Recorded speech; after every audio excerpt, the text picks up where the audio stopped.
So the bill started off, Senator Sanders can't be here to run the bill. He's had surgery this week, I believe, dealing with his cancer. The bill started off with being limiting the dispensaries from growing 50 plants and having unlimited seedlings. That's how the bill started off. But we had amended it. I visited with Representative House, and we did amend the bill to allow for the commission to have the ability to decide and make that determination.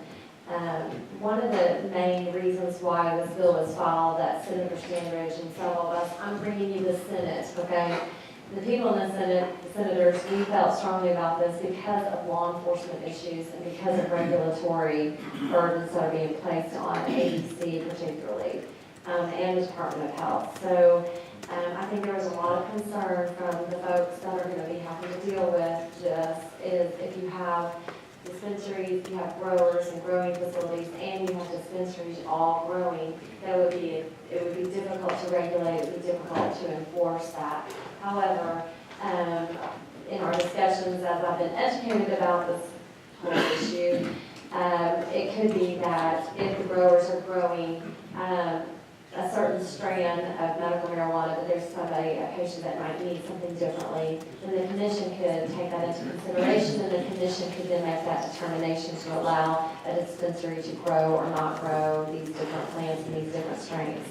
One of the reasons why the Senate felt very strongly about the bill in either way, originally or with it being amended, is when you have a grower in a cultivation facility, you can get a more consistent product with your THC levels. And I think we just passed a bill with Representative Lundstrom. I just passed that bill for her on the different levels of THC and edibles.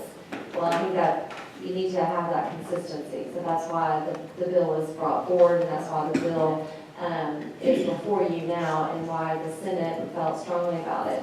In fact, and I think the amendment achieves the balance that we are looking for, so that it doesn't outright take away the 50 plants, but allows the commission to be involved in that decision-making process.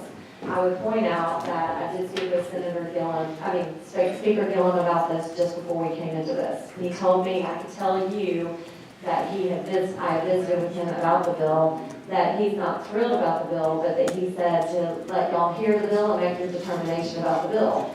Whatever that's worth, you can verify with him by text message that I've caught him right before that. And the reason being is y'all have passed and done a really great job. Representative House has done a really great job on this issue. And I have worked my butt off in the Senate to get as many of those bills passed that were House bills on this issue. And so this is one bill that Senator Sanders felt very strongly about that we're bringing now before you to make a decision on. And so, I have two more bills. Both bills failed on the Senate floor yesterday, but I'm going to run them again.